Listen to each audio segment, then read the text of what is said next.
Back to when you talked about the evolution of the industry, this is some of the things, that are changing. The commission structures, I think appreciation for when you ask for a discount as a home buyer, or even a seller, you've got to appreciate there's infrastructure, and sometimes it might be the individual agent that eats it. And I'm a believer, when I ran a company, I was a believer that the more we pay a sales team in commission, right, that's amazing. Like, I want to be writing a big check. You want to be paying high taxes if you have to, at least. And it's the same here. You want to incentivize your agent. And have you seen a situation? And this is more human psychology than a case study, but at some point you would think that there is an incentive to work harder on a property where you're going to make more commission. I mean, this is why incentives exist, right?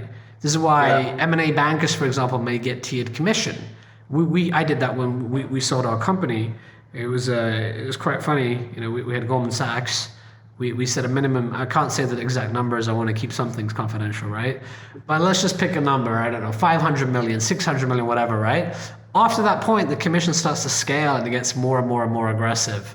That to me just speaks to the human psychology, that perhaps some people are motivated by money. So it has a different incentive too, where if the discounts are too severe, then perhaps the agent might not be motivated. Do you agree with that, or do you think houses are houses, and they'll just sell like hotcakes when the market's there, and the commission is just something that's up for negotiation, or do commissions drive performance? I think commissions can drive performance. They should be indicative of quality of person or company that's representing you as well, right? I have seen some interesting stuff recently where, because it's gotten so competitive, that's the good thing about these types of markets, is you see some real creativity. And for the first time, we see now, like, okay, if we sell your property within X days, it used to be more commission, but now it's less commission. And some of these that I've seen, because it's not taking as much effort, at least in a general sense, because it's so competitive from the buy side, you'll see buyers waive inspections. You'll see them waive all kinds of contingencies, because a lot of properties are getting, 20 or more offers. And so the listing agent is negotiating the best of those and then just bringing it to close with their transaction coordinator or coordination team if they have one. But as opposed to if it were 30 days, constantly going through those showings, trying to persuade that person that viewed it that this is the right property for them, and negotiating that offer with a little less leverage, or a little more leverage, I guess, than they currently do at the moment. So it's certainly interesting. You see things move quite a bit. And if they don't move quite a bit, then momentum is lost, and unfortunately the house ends up on the block, and it feels like, okay, something's wrong with that home, and the momentum is lost. And I think there's an art to orchestrating a quick closing, and everyone wins, because then it's like an IRR concept in the investment world. IRR, internal rate of return. It's sort of the amount of money you make as a percentage of the time, right? That's there, and in some ways the IRR is very high, even though you're making less. But if the transaction can close very quickly, you made a lot on your time value as a percentage relative to letting it drag on and making a bit more. Yeah. There's something that's not allowed in most states from a licensing perspective, which I think should be allowed in a market like this, and their net commissions, where, let's say, okay, we sell it for this price, and anything over that, then I receive in commission. And the reason being is what we're seeing better and better valuation data, right? Like, we can get an idea of what this home is worth on a generalized sense, not knowing anything inside of it, and also not knowing about the current market dynamics and those multiple offers. But that's where, like, a great agent really steps in this market. They can go, okay, yes, we agree that whatever data we're looking at, that's the home price, like, as is. But I can tell you're going to have 20 offers, and generally they're coming in over X percent, and we should do it at this time because it's going to generate the most interest immediately after whatever it is. Like, we take it from a pocket listing to active, or we keep it just pocket listing, or we do it directly after an open house. There's a lot of human dynamics that get involved, and that agent that can navigate through that and get that price just right to where it's not so high because you're going to get multiple offers that you're going to scare people off, but maybe it's a little lower than market, so you get people to overbid into some kind of escalation clause. So that's the kind of insight that a lot of agents are providing now in this competitive market, even though houses are just selling like crazy and it's very easy to sell because it's low inventory. You can quickly go wrong, or you could quickly sell yourself short if you don't do that right. So anyway, for what that's worth, those are some interesting value adds that are happening right now from an agent. Yeah, and that goes back to why the human aspect of this is very important. You're ultimately trying to convince someone to sell their prized asset, and you've got to convince them that you want to put this under market so you have a competitive process rather than overpricing it. And a lot of homeowners are very stubborn. And they don't. I think it comes down to a lack of trust potentially. Do you agree with that? Yeah. Oh, absolutely. And that's it too, right? That trust perhaps stems from the fact that, well, this agent's going to get paid a big commission no matter what, whether it sells for 10% lower or whatever, they're going to get a big chunk, and so they just want quick, easy. But it's not necessarily like that. An agent prides themselves on getting the highest price they can for that. Agents have not just a fiduciary duty to their clients to give them the best value. They get a buzz out of that. It's a game. Well, there's risk too, right? Even though it may sell incredibly fast, all kinds of things go wrong in that 30 days, 45 days it takes to get to closing. And when it does go wrong, you're back to the drawing board. The agent doesn't get paid unless that thing actually sells. Yeah, exactly. So tell us about sort of the human element of change happening in the real estate industry.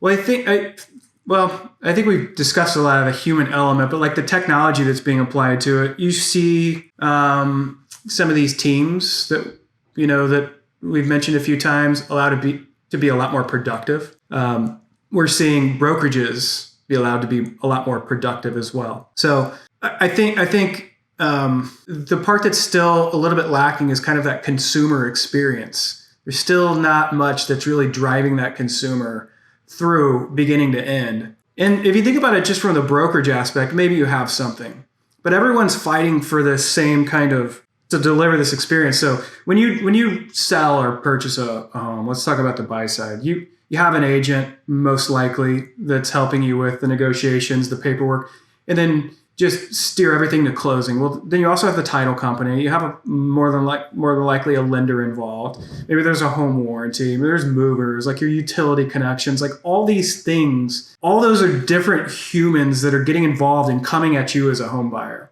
right? And then everyone wants to monetize that aspect as well. But really, where everyone's still getting it wrong, where you've got to focus is at the end of the day, it's the home buyer that matters, because none of you would have any of this going on if the home buyer weren't able to spend the money to make this happen. And let's focus a little bit more on that experience for them and bringing all of these somewhat disparate people in this greater transaction together to deliver that experience. And even some of the more progressive companies are wanting to own each one of those elements, and it's very challenging from a regulatory standpoint to execute that. So anyway, the human element needs to be enabled by technology to really bring that together for the consumer.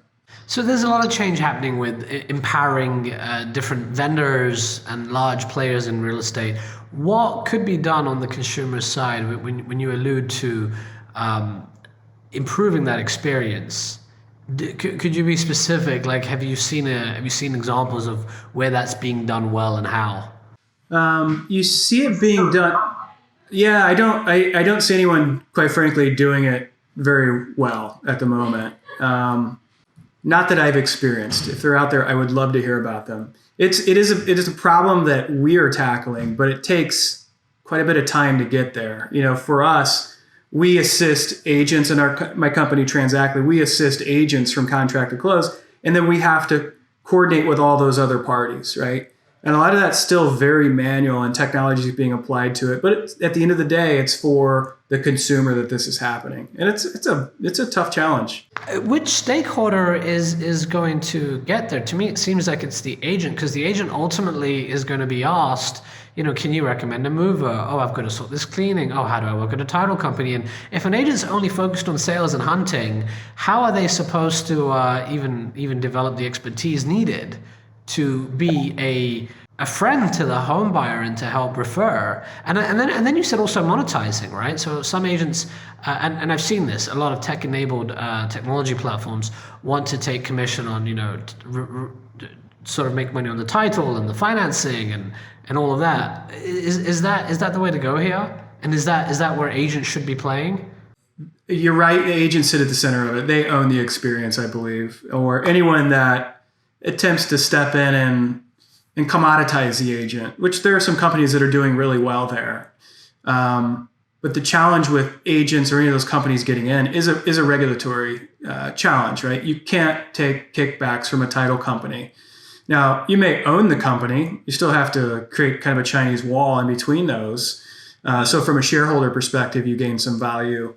But that's agents necessarily can't get into it. The brokerage that they align themselves with can. But the agents can do it from strictly a handshake referral. Hey, I use X, Y, and Z services during this transaction because they deliver a phenomenal service. That does happen. And even though regulation prevents what we could say an over-the-table, formal transaction, it happens under the table, or there's sort of this implicit agreement. And this happens in every industry, not just real estate, every industry, where vendors do business with each other frequently, and sometimes at the expense of the end consumer, who will only do business once with that agent. Yeah, it absolutely happens at the brokerage level. Every single brokerage that I've ever talked to does stick their hand out and looks for that in order for you to get in front of the agents and consumers. The agents, though, are a little bit different. Most agents just want to make sure you're not going to screw things up for them so they can get their commission at the end of the day and their clients get the home that they want. And so that means like most agents have a lender that they prefer to use. They have a title company and an inspector that they prefer to use in those, because those, if anyone's going to screw up a deal, it's going to be one of those. Like if you can't get things through underwriting on time, same thing with title. If title can't get clear title in time, the inspector is maybe way too overzealous and scares the buyer away, or maybe misses something that the buyer then finds at a walkthrough. Who knows, So those people, there's typically very close alignment with the agents, and they don't care about the kickback. They just want great service for their client and a smooth transaction for everyone. And it seems like that's where agents should focus in order to protect their commission, in order to provide value. Otherwise, if you try to monetize everything long term, things will go down, and you'll refer the wrong vendors to. This isn't a commodity business. This is still sort of the frustration with real estate. It's a very relationship-driven business, and I think in some ways to a fault, because relationships don't scale the way technology can scale. But at the end of the day, reputation is key, and there's a lot of unscrupulous vendors out there. And you're right, one small aspect could derail an entire process. And once the process is derailed, I'll tell you what's worse than a property that's been on the market and overpriced is a property that was, in contract and then is back on the market. It's painful for everyone. That's a wart, that is really difficult to come to terms with.